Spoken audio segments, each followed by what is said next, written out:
Hello students.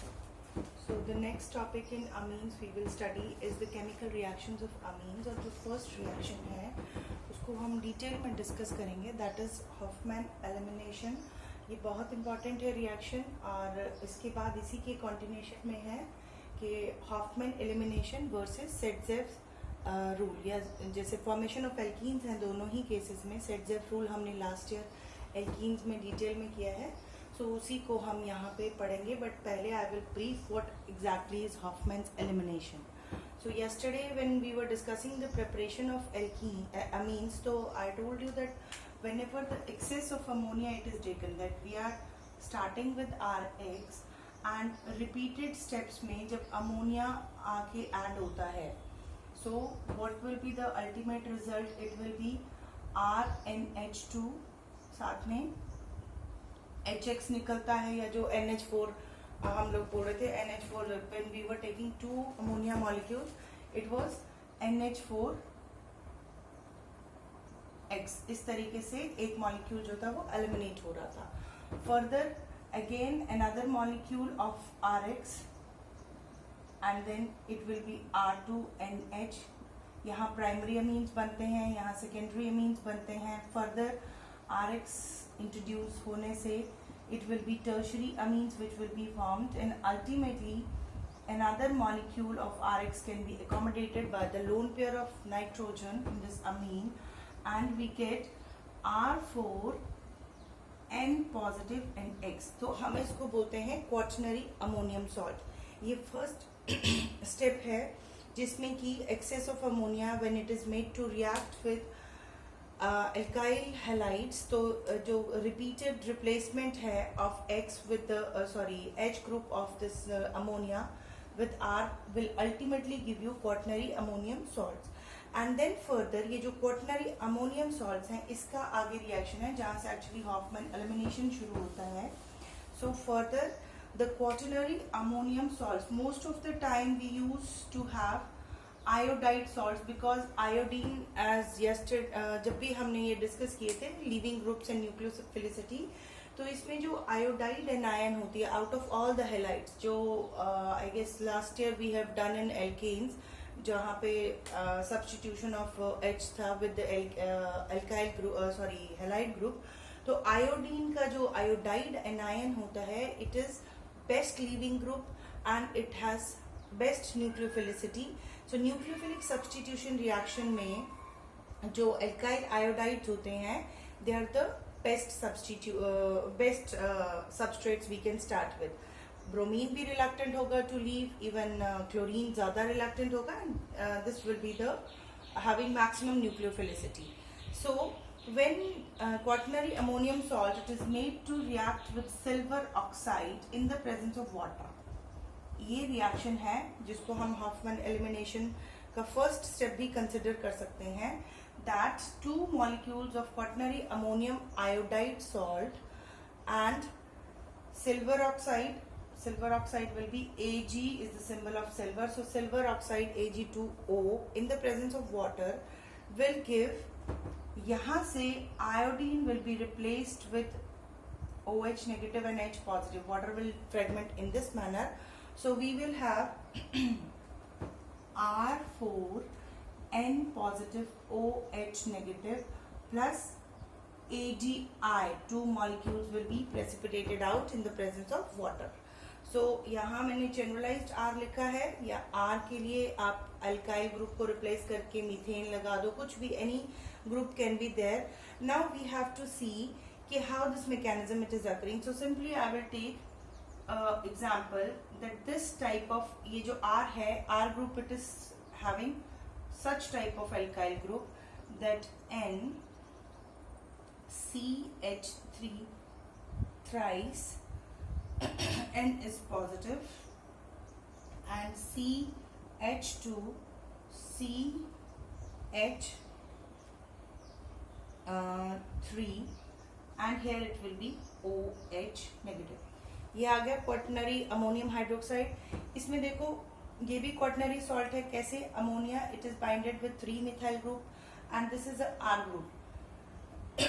तो ये जो आर ग्रुप है इसमें फर्दर एलिमिनेशन होना है. ऐसे कि यहाँ से अगर मैं इस क्वाटरनरी अमोनियम सॉल्ट को हीट करूंगी, तो what actually will happen that H जो है, अब now it is having two possibilities of the elimination of H, either from this carbon or from this carbon. How it is happening, that we will see. Ammonium, it is positively charged. First of all, on heating इसकी tendency होगी to get detached from this particular group. ये जो भी बड़ा group है, यहाँ से ये ammonia will detach. अब since it is positively charged, so it will be detaching, taking the electron pair, bonded electron pair with itself. इस तरीके से ये अपने साथ इलेक्ट्रॉन लेके जाएगा, and as a result immediate carbon atom के ऊपर क्या आना है, पॉजिटिव चार्ज. तो उस पॉजिटिव चार्ज को कंपनसेट करने के लिए ये जो OH नेगेटिव था, जो इसी का सॉल्ट है, OH नेगेटिव, यहाँ से दो पॉसिबिलिटीज है एडजेसेंट कार्बन एटम से वो अपना हाइड्रोजन निकालना है उसको. Now this OH negative, it has two possibilities. Either it can abstract hydrogen from this carbon atom, or it can abstract hydrogen from this carbon atom जो terminal है. यहाँ पे विद इन द मॉलिक्यूल ही ये जो भी moiety है, यहीं पे इसमें ही एडजस्टमेंट होना है. If this hydrogen it gets attached, ये वाला जो है ये डिटैच हो जाता है और यहाँ से वाटर एलिमिनेट हो जाता है, -H2O इस तरीके से निकलता है कि this particular OH negative it is attacking, मैं इसको नीचे लिखती हूँ ऐसे, H इस हाइड्रोजन को कर रहा है, एंड ड्यू टू दैट इस तरीके से there will be a double bond between the two carbon atom. ये चीज आपको क्लियर हो जानी चाहिए. यहाँ से नाइट्रोजन, सबसे पहला एरो ये लगेगा, नाइट्रोजन जो है it is taking away the bonded pair of electron towards itself and it is getting eliminated out as NCH3 thrice, that is trimethyl amine के फॉर्म में वो निकल गया न्यूट्रल होके. और यहाँ पे पॉजिटिव चार्ज आया है, तो दो पॉसिबिलिटीज है, इधर वन और द अदर. तो अगर ये वाले हाइड्रोजन को निकालता है hydroxyl atom, then the alkene which is formed is CH3 double bond CH and CH3. So now this is 2 butene which is formed.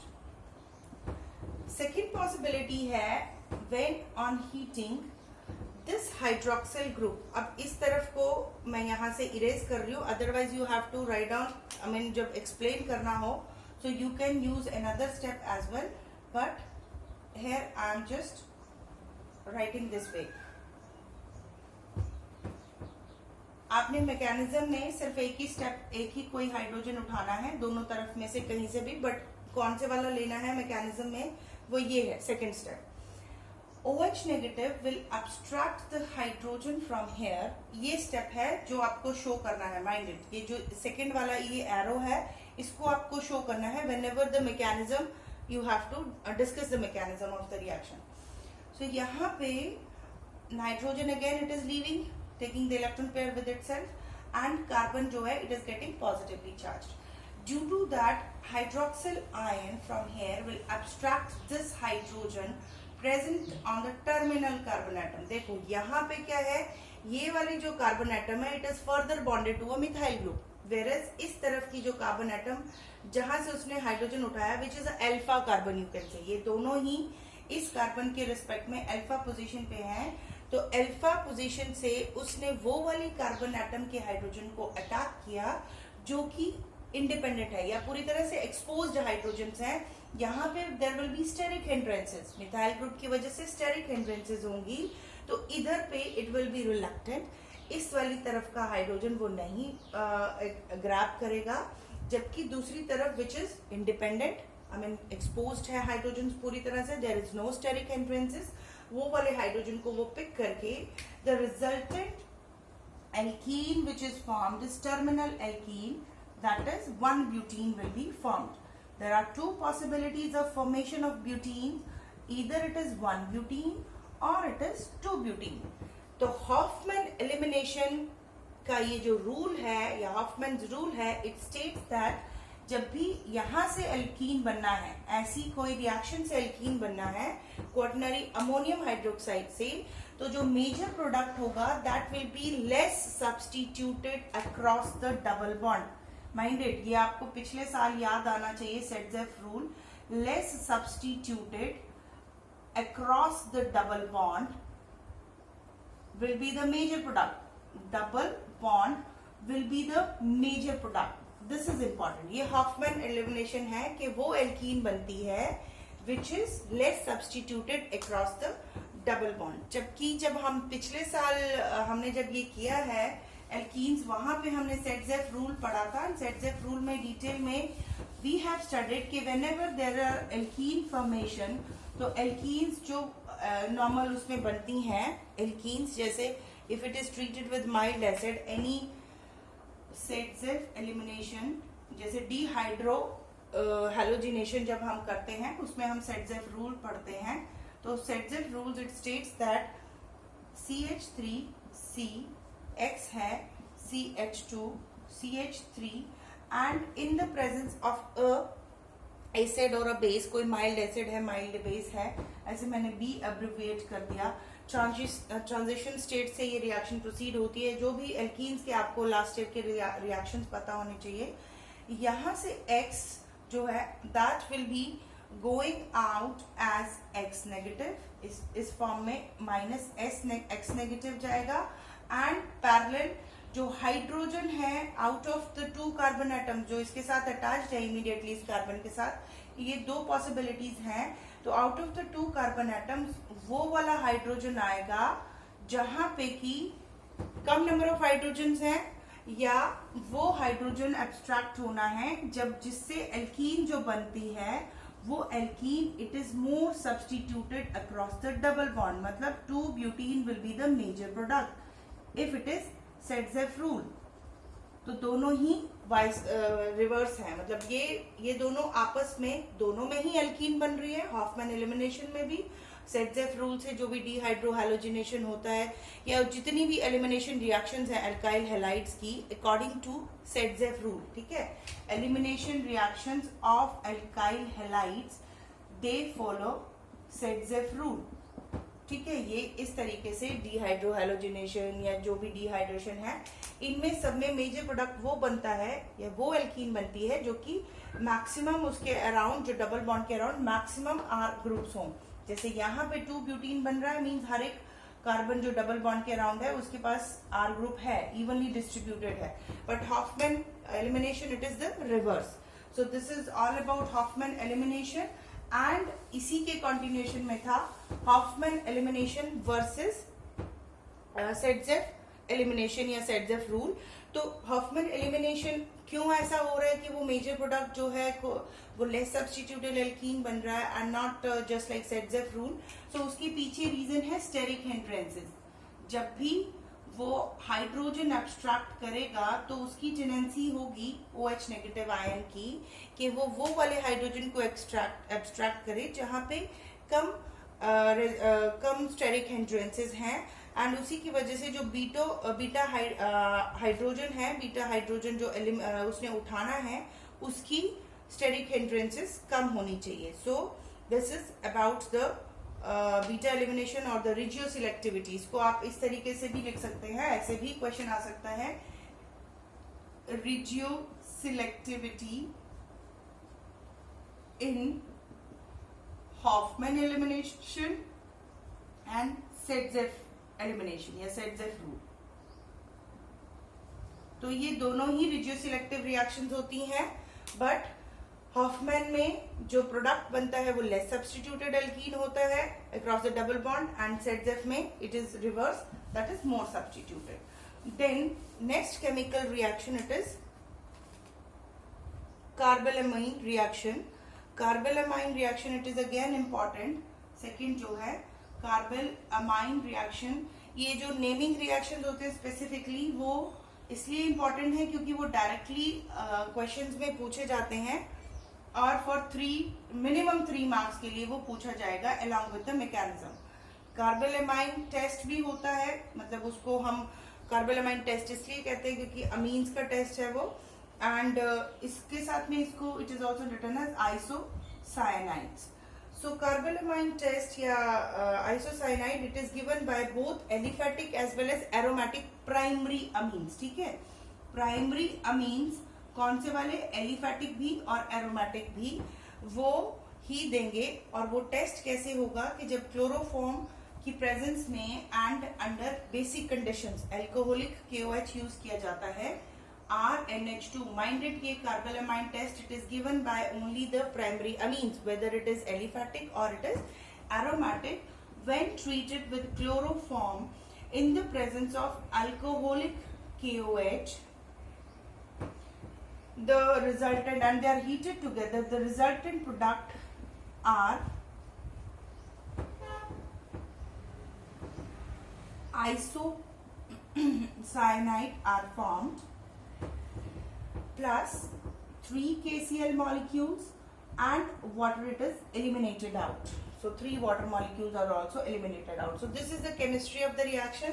Primary amines, chloroform and alcoholic KOH के 3 molecules. So 1:1:3 ratio में जब ये react करते हैं on heating, isocyanides are formed and KCl molecule and H2O are given as a side product.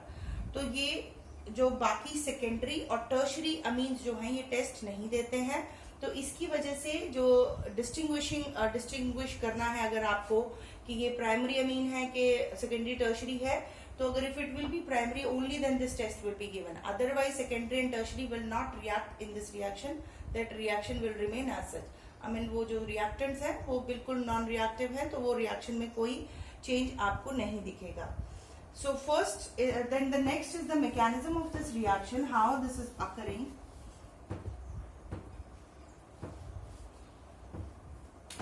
इधर मैं यहाँ पे लिख रही हूँ carbon amine test and mechanism. I will start from here. So the first step of the mechanism is OH negative from the KOH that will attack the hydrogen of chloroform. This is chloroform is CHCl3, and first step में hydrogen will be abstracted by this, leaving the bonded pair onto carbon atom. Hydrogen will remove out from CHCl3 as H positive. There will be loss of water molecule and CCl3 negative. इस तरीके का ये structure बनेगा. Further ये जो CCl3 होता है that is not stable, तो मैं इसको again I will write on this way. Cl2 लिख लिया और Cl एक अलग लिख लिया है वो CCl3 ही. One of the chlorine will take away electron pair with itself, will leave out as Cl negative and we will have CCl2. इस तरीके से CCl2. तो this is dichlorocarbene. It is an electrophile. देखने से क्या लग रहा है कि ये न्यूक्लियोफाइल होना चाहिए, क्योंकि कार्बन के साथ हमने 2 इलेक्ट्रॉन लगा दिए हैं, तो ये देखने से लग रहा है कि ये न्यूक्लियोफाइल होना चाहिए. न्यूक्लियोफाइल का मतलब है न्यूक्लियस लविंग स्पीशीज या जिसके पास इलेक्ट्रॉन पेयर है. बट इन एक्चुअल प्रैक्टिस जो कार्बीन्स होते हैं they are electrophile in nature. Very important question कि carbene will be electrophile. Reason for that you can see carbon के अराउंड 8 इलेक्ट्रॉन पूरे नहीं है. There are only 6 electron around the carbon atoms. 2 एक bond में है, 2 दूसरे बॉन्ड में है, and 2 are present as such in their orbitals. Unhybrid p orbitals में एज सच 2 इलेक्ट्रॉन्स पड़े हैं. So carbene they are electrophilic in nature. Now when this carbene that will come in contact with the primary amine, to CCl2 this way, lone pair of ammonia will be given to the carbon atom and there will be a bond formation R NH C Cl2, and now nitrogen will get a positive charge. अब जब इसको electron मिल गया इस carbon को, तो ये carbon इसके पास 2 electron ऐसा ही है, वो ऑर्बिटल में वैसे ही पड़े हैं क्योंकि अभी भी इसके 3 ही बॉन्ड हुए हैं कार्बन के. तो नाउ नेक्स्ट स्टेप में hydrogen will leave its electron to the nitrogen atom and it will shift to the carbon atom.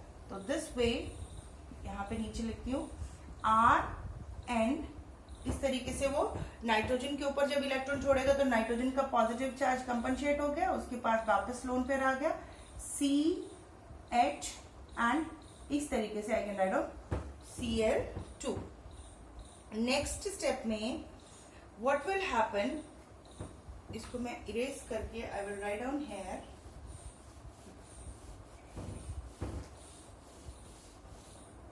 I will start from this molecule here, R N H CH Cl Cl, right?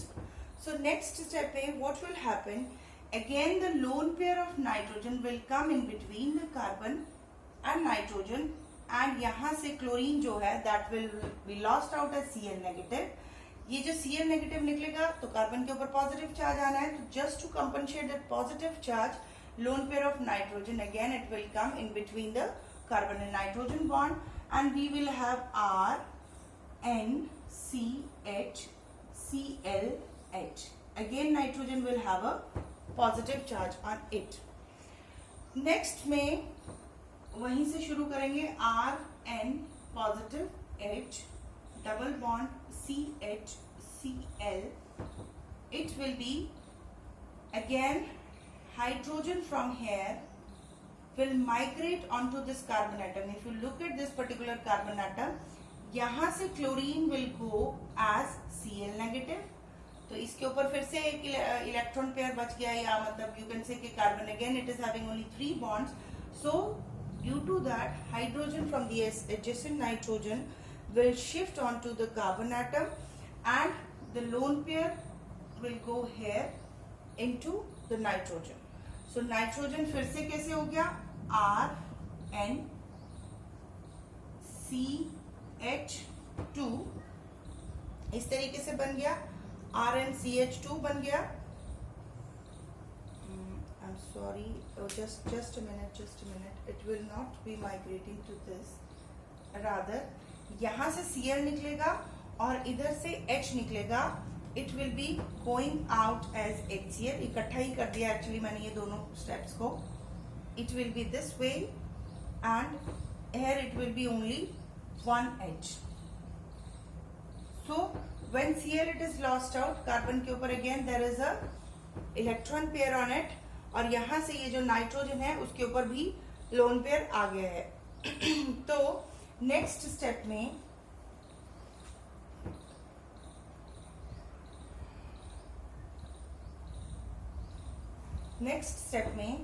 this lone pair will come in between carbon and nitrogen, R N 1 2 3 C, and in the meantime this hydrogen will be leaving the electrons onto carbon atom, leaving out as H positive. ये next step में होगा. जब यहाँ से H positive निकल गया, अपने electron छोड़ गया, तो कार्बन के ऊपर आ गया नेगेटिव चार्ज, और नाइट्रोजन ने अपना जो लोन पेयर है that is given to the carbon and nitrogen bond, so carbon will have a positive charge. तो इस तरीके से जो मोइटी बनेगा उस मोइटी को हम कहते हैं आइसो